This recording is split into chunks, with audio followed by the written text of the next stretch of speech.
ইরানের সর্বোচ্চ নেতা আয়াতুল্লাহ আলী খামিনি নিহত হওয়ার পরেই আলোচনায় এসেছে তার ছেলে মুস্তফা খামিনির নাম। তাকে এখনো জনসম্মুখে কম দেখা যায়। 72 ঘন্টা ময়েশ্চার লক সমৃদ্ধ লিলি বডি ওয়াশ, শিয়া বাটারের গুডনেস স্কিন রিপেয়ার করে রাখে সফট ও গ্লোয়িং। তবে রাষ্ট্রীয় সূত্রে জানা গেছে তিনি দেশের গুরুত্বপূর্ণ বিষয় নিয়ে পরামর্শ ও পর্যালোচনা করছেন।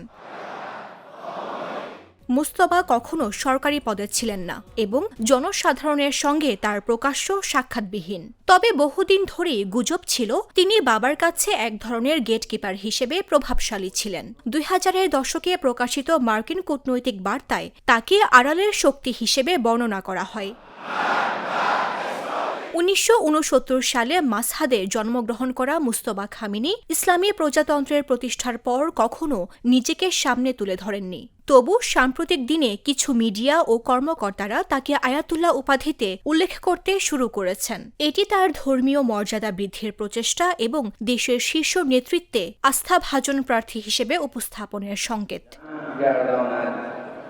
2005 এবং 2009 সালের প্রেসিডেন্ট নির্বাচনে মুস্তফা খামিনির বিরুদ্ধে ভোট হস্তক্ষেপ ও রাজনৈতিক হস্তক্ষেপের অভিযোগ উঠেছে। তার বাবার নীতি অব্যাহত রাখার সম্ভাবনা থাকায় কেউ কেউ মনে করেন পশ্চিমা চাপের মুখে তিনি সহজে নতি স্বীকার করবেন না। তবে তিনি এখনও মধ্যম পর্যায়ের ধর্মীয় আলেম এবং সর্বোচ্চ নেতা হওয়ার পথে এটি একটি বড় প্রতিবন্ধকতা। যদি নির্বাচিত হন, তাকে দেশের জনগণকে বোঝাতে হবে যে তিনি ইসলামী প্রজাতন্ত্রকে বাঁচাতে এবং রাজনৈতিক ও অর্থনৈতিক ধ্বংসস্তূপ থেকে দেশকে পুনর্গঠন করতে সক্ষম। অতএব মুস্তফা খামিনির গল্প কেবল এক পরিবারের উত্তরাধিকার নয়, বরং এটি ইরানের ভবিষ্যৎ রাজনৈতিক গতিপথের এক বড় প্রশ্নচিহ্ন।